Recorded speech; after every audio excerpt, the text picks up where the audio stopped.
আরে দোস্ত, তুই অশোক না? হ্যাঁ দোস্ত, কে তুই? সেলিম না? হ্যাঁ দোস্ত, কেমন আছো দোস্ত? দোস্ত কেমন আছিস? হ্যাঁ আছি, দোস্ত, অনেকদিন পরে দেখা হলো দোস্ত। কি রে দোস্ত, তোর চেহারা দেখতে কত সুন্দর হয়েছে। এই শহরে যাইয়া তোর চেহারাটা চক চক হয়ে গেছে দোস্ত। তুই দেখতে মাশাআল্লাহ অনেক সুন্দর হয়েছিস দোস্ত, অনেক ভালো আছিস না দোস্ত? হ্যাঁ দোস্ত, অনেক ভালো আছি। তুমি কেমন আছো? দোস্ত হ্যাঁ দোস্ত, খাইয়া লইয়া আনলে অনেক ভালো লাগছে দোস্ত। আর তোদের আর কি বলবো দোস্ত, বুঝছিস তো এই টাকা পয়সার অভাবে তো ছোটকাল থেকে লেখাপড়া করতে পারিনি। ক্লাস 10তে মাত্র অনেক কষ্ট করে গেছিলাম, তাই আর লেখাপড়া আর জটিনি কভার করছিস। হ্যাঁ দোস্ত, কি কাজ করো এখন? দোস্ত তুই তো জানিস সেই ছোটবেলায় আমার বাবা মারা গেল। মারা যাওয়ার পর আমি আর লেখাপড়া করতে পারিনি। তারপরে কি করব, পরিবারের হাল তো ধরাই লাগবে। পরে কি করব, বাজারে গিয়ে একটা মোবাইলের দোকানে গিয়ে মেকানিকের কাজ শিখলাম, বুঝছিস। সেখানে গিয়ে ওই মোবাইলের মেকানিকের কাজ করতে করতে ওই টুকটাক টুকটাক ওইভাবে আর কি চলতেছি। এখন যে কাজ করতেছিস তাতে কি তোর সংসার চলে ঠিক মতো? হ্যাঁ দোস্ত, এই আমার সংসার কিন্তু এখন খুব ভালো চলতেছে। দোস্ত, একটা পার্সোনাল কথা জিজ্ঞাসা করি, তুই যে মোবাইলে কাজ করিস তাতে আসলে কেমন কি ইনকাম হয় একটু বলতো দেখিন। দোস্ত এই মোবাইলের কাজ করে না আমি অনেক হ্যাপি আছি। কারণ কি জানিস, আমার প্রতি মাসে 1030 টাকা পড়ে, তা নিয়ে আমি খেলে অনেক ভালো আছি। কি এই নে, কথায় কথায় তো অনেক কথা বলে এই হলো দোস্ত, তোরে দাঁড়াই রাখছি এখানে। আর চল আমরা এখানে যে বসি দোস্ত, ওখানে গিয়ে আমার দুই বন্ধু অনেকদিন পরে আসছি, কথা বলি। ওকে চল দোস্ত। হ্যাঁ দোস্ত, তোর কি মনে আছে ছোটবেলায় আমি একটু ওই সে আম বাগানে দিয়ে বসতাম? হ্যাঁ কাম বাগানের ওই গাছের গোড়াটা। হ্যাঁ চলো আজকে যে ওখানেই পড়ে যাবো। হ্যাঁ চলো চলো ভাই।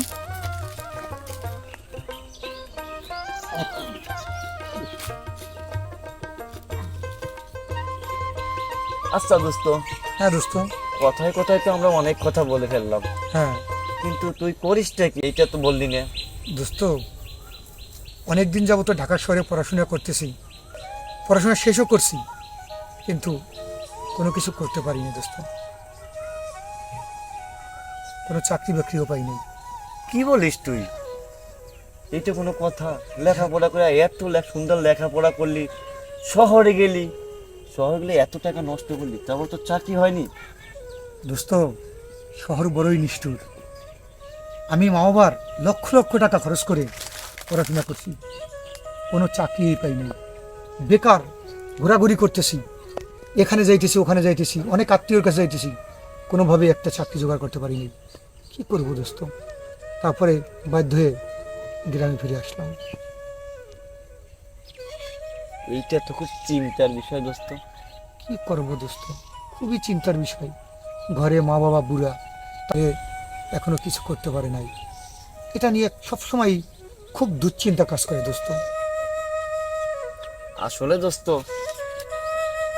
তোর দুঃখের কথা শুনে আমার একটা কথা মনে পড়লো। কি দোস্ত? এই যে আমার বাবা মারা যাওয়ার পর আমি যে মোবাইল মেকানিকের কাজগুলো শিখলাম না, হ্যাঁ। আমার মনে হয় কি জানিস, কি? আমার এইটাই ভালো, এটা অনেক ভালো ছিল। এই কারণটি কি দেখ, তুই কত টাকা নষ্ট করে লেখাপড়া করলি, অনেক টাকা। চাকরি করবি বলে কোনো চাকরি হলো না। আরে আমার দেখ, আমি বিয়ে করে ছেলে মেয়ে নিয়ে মা বাবা নিয়ে অনেক সুখে আছি, বুঝছিস। আর মোটামুটি যে টাকা ইনকাম করি তাতে কিন্তু অনেক ভালো হয়। কিন্তু তুই দেখ, তুই আমার দোস্ত, সেই আমার ল্যাংটাকালের দোস্ত, তুই কিন্তু এখনো চাকরি পেলি না, শুধু টাকা নষ্টই করলি। আরে আফসোস দোস্ত, একটা আফসোস কি জানো? এই যে আমি ঢাকা শহরে পড়াশোনা করে লক্ষ লক্ষ টাকা নষ্ট করছি, এর চেয়ে এই শিক্ষার পাশাপাশি যদি আমি কারিগরি শিক্ষা অর্জন করতাম, তাইলে আজকে আমার এই বেকার জীবন, এই অভিশপ্ত জীবন দেখতে হতো না। আমি কারিগরি শিক্ষায় শিক্ষিত হয়ে আমি তোমার মতো যে কোনো একটা ব্যবসা নিয়ে অথবা কারো দোকানে গিয়ে আমি কিন্তু আজকে আমার মা বাবার সেবা করতে পারতাম। এটাই বাস্তব।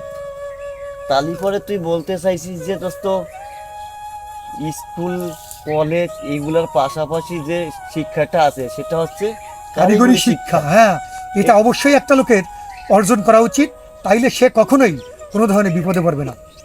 দোস্ত তুই কথাটা কিন্তু বেশ বলেছিস। এটা তো আমি দোস্ত আমার নিজেকে দিয়ে উপলব্ধি করছি যে আমি যদি কারিগরি শিক্ষায় শিক্ষিত হইতাম তাইলে আজকে তোর মতো একটা দোকান নিয়ে বসতাম, আর সেই দোকানে যা ইনকাম করতাম তাতে দিব্যি মা বাবা নিয়ে ভালো থাকতাম। আচ্ছা দোস্ত, হ্যাঁ দোস্ত, আমি তো ভাবছিলাম তুই শহর থেকে আসছিস বাবুর মতো সেজে। আসলে আমার ভাবনাটা ভুল ছিল। দোস্ত তোর একটা কথা বলবো দোস্ত। বলো দোস্ত। চল দোস্ত, তুই আগে আমার বাসায় যাবি, তারপরে তুই তোকে বাসায় যাবি। দোস্ত না করবি না, চল দোস্ত। দোস্ত চল দোস্ত, এটি আমার কাছে দোস্ত, আমি নিচ্ছি দোস্ত, আমার কাছে দোস্ত। আর দোস্ত দেখ